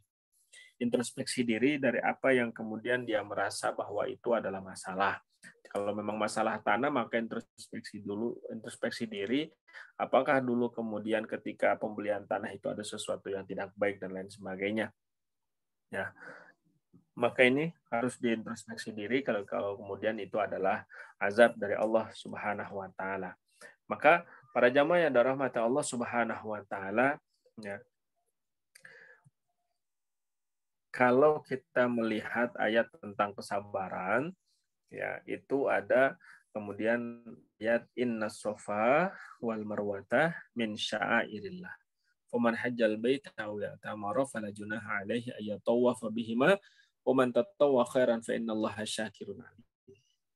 Ini adalah ayat tentang bahwa sesungguhnya Safa dan Marwah adalah tanda-tanda kebesaran Allah Subhanahu wa taala. Inna Safa wal Marwata min syairillah. Faman hajjal baita, barang siapa yang berhaji, aw yatamara, dan berumrah, fala junaha alaihi yatawafa bihima. Maka tidak berdosa dia kemudian bertawaf di antara keduanya. Maksudnya dia tidak sah haji dan juga umrohnya kalau dia tidak mengelilingi Safa dan Marwah. Apa hubungannya dengan ayat sebelumnya tentang kebaikan, tentang kesabaran? Karena sebelumnya adalah ya ayyuhalladzina amanu ista'inu bis-sabri was-salah innallaha ma'as-sabirin. Lalu kemudian ayat walanabluwannakum bisyai'in minal khaufi wal ju'i. Kami akan berikan ujian kepada kalian dengan khauf, ketakutan, kelaparan, kekurangan harta, kekurangan jiwa, dan kekurangan tumbuh-tumbuhan. Kekurangan buah-buahan. Wabasyiri sabirin, berikan kabar gembira buat mereka yang sabar. Tapi tiba-tiba Allah mengatakan inna safa wal marwah. Safa dan Marwah adalah tanda-tanda kebesaran. Maksudnya bagaimana? Sesungguhnya orang-orang yang bersabar itu innama yuwaffas sabiruna bighairi hisab. Orang-orang yang bersabar itu akan diberikan pahala, yuwaffa, dicukupkan bighairi hisab, tanpa ada perhitungan. Prok-prok dikasih banyak. Nah, pada jamaah yang dirahmati Allah Subhanahu wa taala, Safa dan Marwah itu adalah bentuk kesabaran dari seorang wanita yang bernama Hajar alaihissalam. Kebayang nggak kalau misalkan pada saat itu Hajar nggak sabar ketika ditinggal oleh Nabi Yuna Ibrahim alaihissalam, lalu kemudian saya nggak sabar, saya pengen balik lagi ke Palestina, saya pengen balik lagi ke Mesir seperti dulu gitu kan. Wallahu alam, bagaimana kemudian Safa dan Marwah apakah ada ataukah tidak? Masjidil Haram apakah ada atau tidak? Ya, tapi ini ikhtiarnya adalah ini adalah bentuk dari salah satu ikhtiar dari kesabarannya salah seorang wanita yang mulia yaitu Hajar alaihissalam. Maka benarlah Allah Subhanahu wa taala mengatakan sungguh orang-orang yang bersabar itu akan diberikan ganti dari sesuatu yang dari sesuatu tanpa hisab, tanpa perhitungan berapa banyak.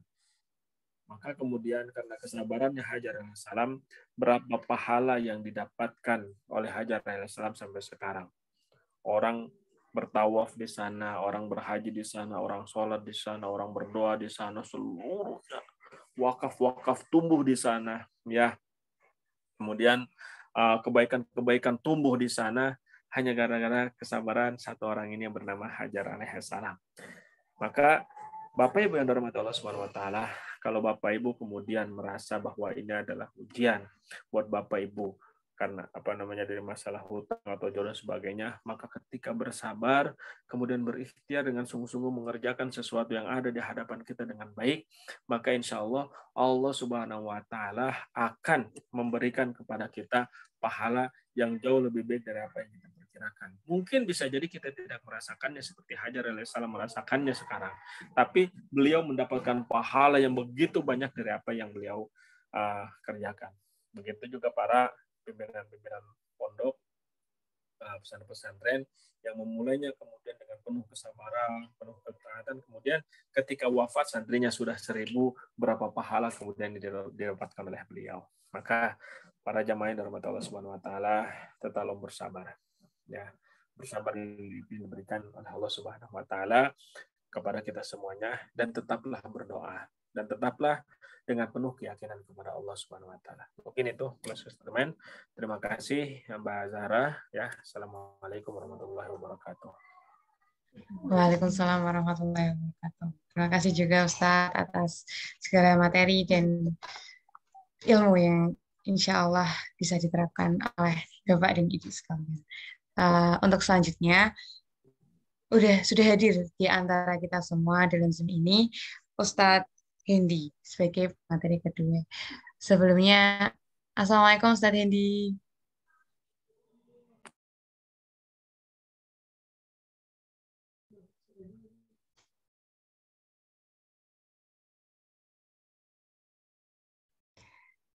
Ustadz Hendy, apakah sudah berada di Zoom ya?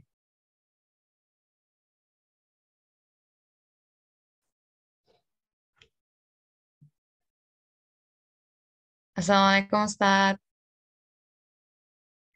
Mohon maaf Ustadz, masih di mute, bisa di...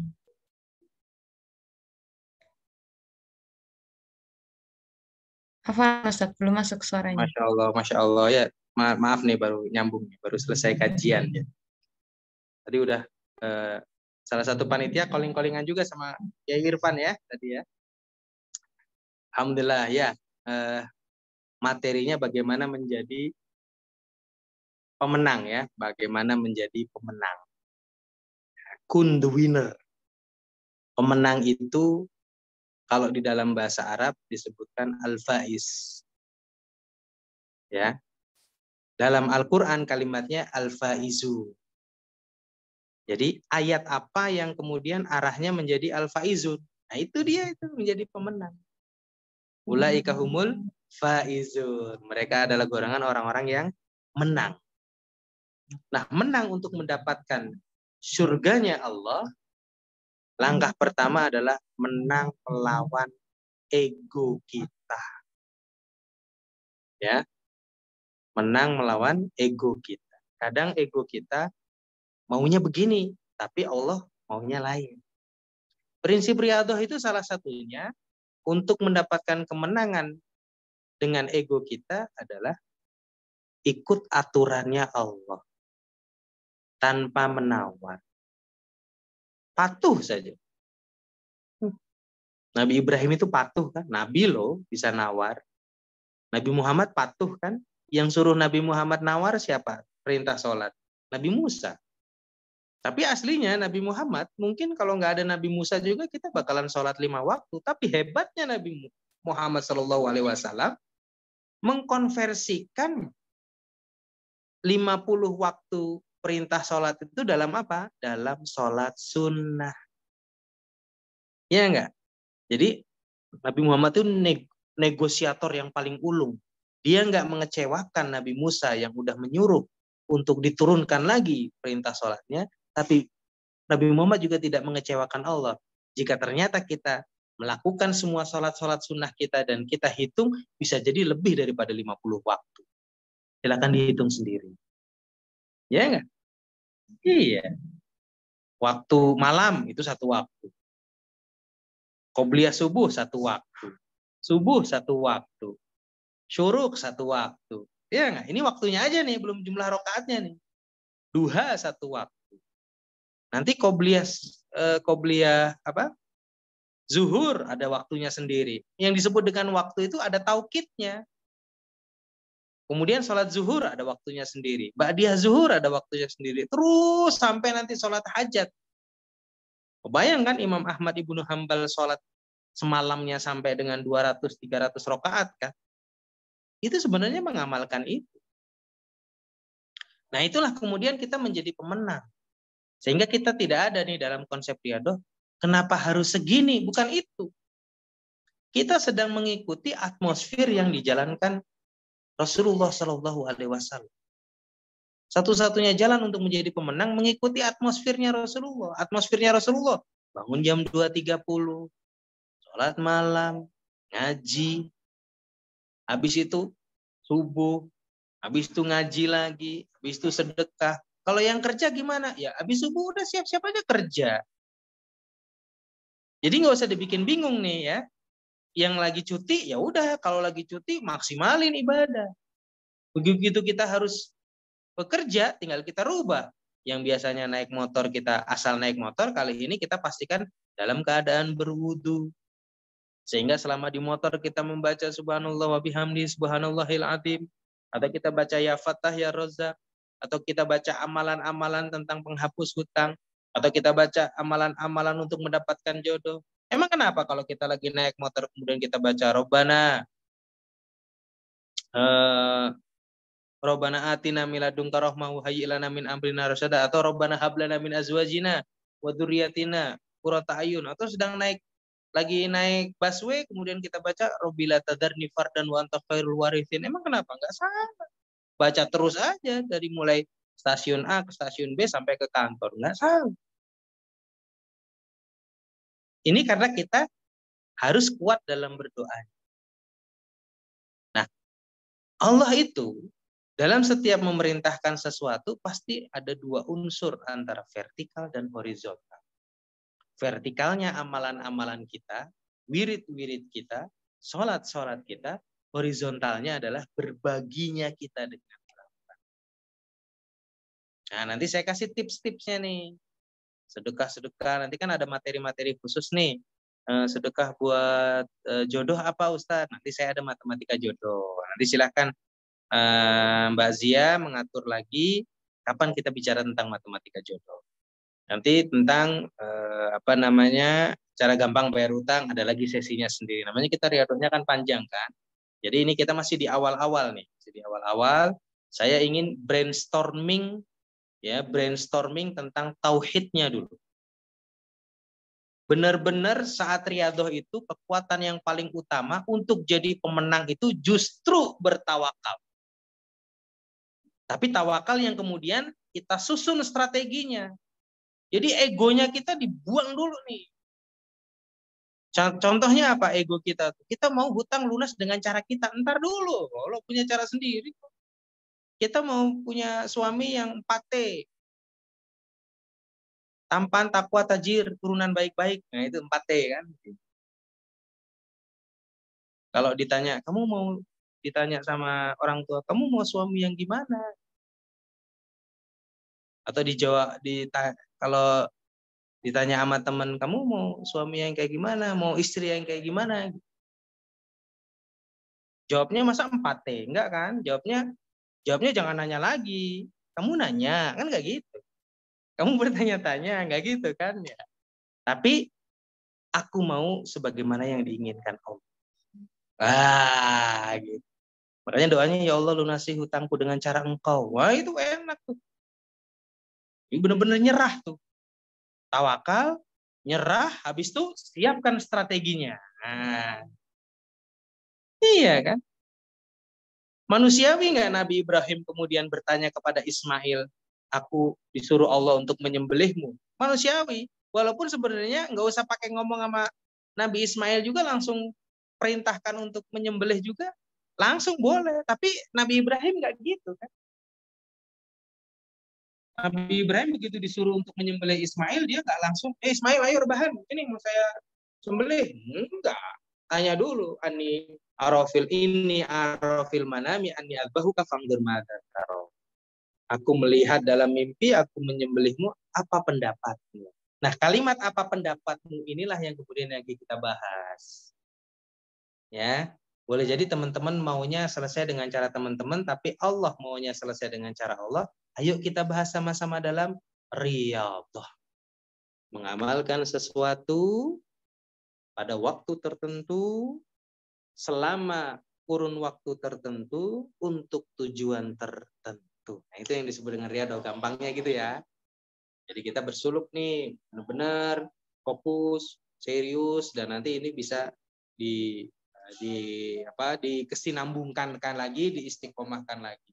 Materi yang tadi disampaikan oleh Yai Irfan juga bisa benar-benar dicatat ya, poin-poinnya tentang kepasrahan ya, tentang kekuatan doa, belum lagi testimoni. Kalau udah bicara testimoni itu benar-benar nggak ada yang di pikiran kita happen. Itu namanya testimoni. Dan hampir kan Allah tuh kan kadang ngabulin kita kan dari sesuatu yang nggak kita pikirkan kan. Itu cara Allah. Makanya konsep rizki di dalam Al-Quran itu pasti disebut dengan min haitsu la yahtasib. Rizki yang yahtasib itu rizki yang bisa ditakar. Apa? Gaji. Kan bisa ditakar. Iya. Dagang segini, modal segini, terus kita jual ke sini, berarti takaran rizkinya adalah segini kalau laku semua. Tapi ternyata Allah kalau kok beda ya, kok lebih ya, dari mana ya? Min haitsu la yahtasib. Gitu. Jodoh juga gitu, tadinya maunya ini, kok dapatnya ini ya, min haitsu la yahtasib. Hutang juga gitu, ya Allah, nggak nyangka ternyata yang jalan untuk wasilah untuk melunasi hutang ini. Ya Allah, ternyata jalan untuk dapat kerjaan ini. Ya Allah, ternyata jalan untuk bisa punya anak keturunan ini. Ya Allah, ternyata untuk jalan S2 ini dan lain sebagainya, kita nggak nyangka. Nggak nyangka. Ya, nanti kalau bicara testimoni seru lagi nih kita ya. Nah, ini kita di awal saya ingin teman-teman brainstormingnya kuat, tauhidnya kuat, ya, karena orang-orang yang beriman itu kekuatannya dalam iman, dan itu adalah satu-satunya nilai penguat pengabulan doa adalah karena keyakinan kita doa itu dikabulkan. Nah, jadi nggak boleh nih kita ngerasa doa kita nggak dikabulkan. Hanya boleh berstatement doa kita belum dikabulkan. Nah, nanti prosesnya kita akan belajar. Ini saja Mbak Zia. Nanti kalau ada pertanyaan-pertanyaan bisa dalam sesi-sesi bersama saya nanti. Barakallahu fikum. Mohon maaf saya sambil juga ada kajian di daerah Gede Bage di sini. Allah bersama kita dan membersamai kita dalam riyadhah ini. Insya Allah nanti kita ketemu pada kesempatan-kesempatan yang akan datang. Wabillahi taufiq wal hidayah. Assalamualaikum warahmatullahi taala wabarakatuh. Waalaikumsalam warahmatullahi wabarakatuh. Jazakumullah khairan Ustaz atas penjabaran tentang riyadhahnya. Silahkan kalau mau ada pertanyaan mungkin masih bisa ini mungkin baik di chat atau mau langsung bertanya. Ya, kepada saudara-saudara sekalian, jika ingin bertanya bisa langsung open mic atau bisa melalui chat.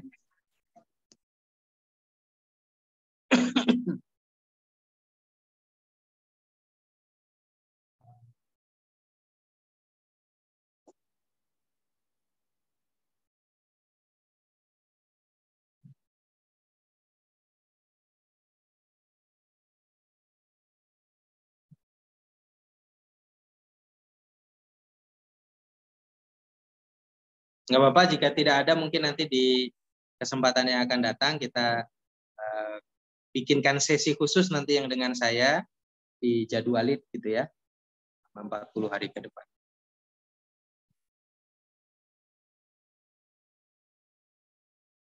Gitu Mbak ya? Iya Ustadz. Terima Siap. kasih. Terima Siap, kasih sama-sama. banyak ya Ustadz. Barakallahu fikum, barakallahu fikum. Nah, nggak apa-apa nanti bikinkan grup dan lain sebagainya. Saya masuk situ, Yai Irfan masuk situ, juga materi yang lain. Silahkan. Semoga berkah semuanya. Wabillahi taufiq wal hidayah. Assalamualaikum warahmatullahi wabarakatuh. Waalaikumsalam warahmatullahi wabarakatuh. Untuk acara selanjutnya adalah doa kepada Ustadz Hendy. Oke, monggo. Ya. Baik, kawan-kawan sekalian, mari kita berdoa. Hari ini di saat yang lainnya mungkin sedang menikmati akhir pekannya dengan keluarganya atau dengan sahabat-sahabatnya. Kali ini kita menikmati akhir pekan kita dengan banyak berdoa, banyak merenung, dan itu adalah tanda kita muslim yang cerdas. Karena renung, berdoa, dan mengingat kematian adalah bagian dari tanda muslim cerdas. Kita berdoa karena kita selama masih hidup di dunia juga punya harapan, kita berhak dan boleh meminta kepada Allah. Rezeki sudah diatur, jodoh sudah diatur, tapi Allah memberikan kepada kita untuk kemudian meminta lebih. Yang paling mudah sekarang kita merenungi ciptaannya Allah, merenungi nikmatnya Allah, sampai pada kemudian kita menyadari, oh ternyata jangan-jangan kita kurang syukurnya kepada Allah.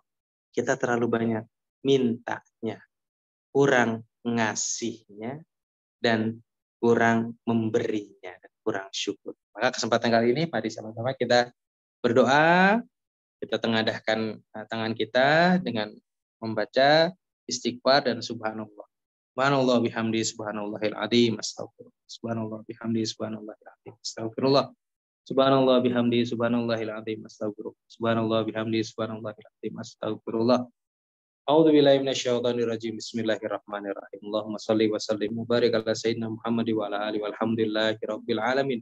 Rabbana 'alaika tawakkalna wa ilaika anabna wa ilaikal masir. Ya Allah, ya Tuhan kami, ampuni dosa kami, keburukan kami, kesalahan kami, ya Allah. Kami mengaku sangat lemah, ya Allah, karena tidak ada yang mampu menguatkan kami kecuali Engkau. Kami tidak tahu tujuan kemanapun kami berada, karena yang paling bisa memberikan jalan yang lurus hanya Engkau. Kami ini fakir, karena hanya yang bisa mengkayakan kami adalah Engkau. Kami ini sendiri, sehingga yang bisa membuat kami berjodoh adalah Engkau, ya Allah. Kami ini sedang sakit, yang bisa menyembuhkan hanya Engkau, ya Allah. Kami ini makhluk-makhluk yang berhutang, ya Allah. Yang bisa melunasi hutang kami adalah Engkau, ya Allah. Kami belum memiliki keturunan, ya Allah. Yang bisa memberikan keturunan hanya Engkau. Atas izin Engkau. Bukan cara dan pola kami, ya Allah. Kami ini tidak memiliki pekerjaan karena hanya Engkau yang bisa memberikan pekerjaan. Ampuni dosa kami, keburukan kami, berkahi kami, kuatkan kami untuk mulai beriadah ini bersama kawan-kawan kami, ya Allah. Sehingga tujuan yang utamanya adalah dekat. Tujuannya adalah Engkau ridho. Kalau udah dekat dan ridho, maka apapun keinginan yang kami mohonkan, Engkau pasti kabulkan, dan kami yakini itu, ya Allah. Rabbana dhalamna anfusana wa lam taghfir lana wa tarhamna lanakunanna minal khasirin. Di antara kami juga sedang pengen sekali bisa pergi haji dan umrah, ya Allah. Kabulkan doa kami semuanya, ya Allah. Panggil kami, cukupkan kami, mampukan kami untuk bisa menjadi tamu-Mu, ya Allah, di Masjidil Haram dan Masjid Nabawi. Rabbana atina fid dunya hasanah wa fil akhirati hasanah wa qina adzabannar. Sallallahu alaihi wasallam Muhammadin nabiyil ummi wa ala alihi washabihi wa baraka wasallam. Walhamdulillahirabbil alamin. Baik, terima kasih. Terima kasih juga kepada Ustadz Hendy Irawan dan juga Ustadz Irfan atas materi yang telah diberikan. Untuk peserta yang lainnya, mengingatkan kembali jika ingin bersedekah untuk saudara-saudara kita yang sedang terdampak terkena bencana di gempa di Cianjur bisa untuk mentransfer langsung atau bisa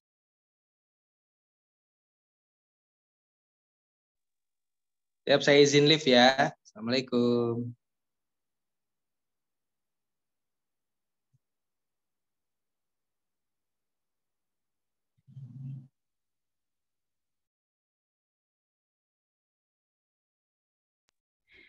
untuk para peserta juga Bapak Ibu sekalian mengingatkan kembali untuk yang belum masuk ke grup bisa selanjutnya acara-acara selanjutnya semuanya nanti ada di grup seperti itu.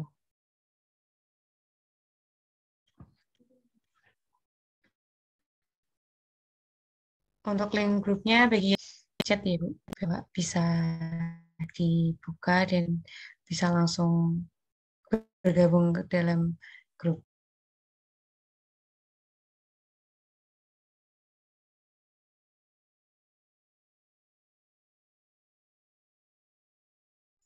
Alhamdulillah kita sudah berada di ujung acara. Terima kasih kepada Bapak Ibu sekalian sudah menyempatkan untuk hadir ke dalam Zoom pada malam hari ini. Insya Allah ke depannya acara kita akan terus berjalan dengan baik. Untuk menutup acara pada malam hari ini, malah kita membaca hamdalah istighfar 3 kali dan doa majelis. Subhanakallahumma bihamdika asyhadu an la ilaha illa anta astaghfiruka wa atubu ilaik. Saya sebagai MC mohon maaf bila banyak kesalahan. Wassalamualaikum warahmatullahi wabarakatuh.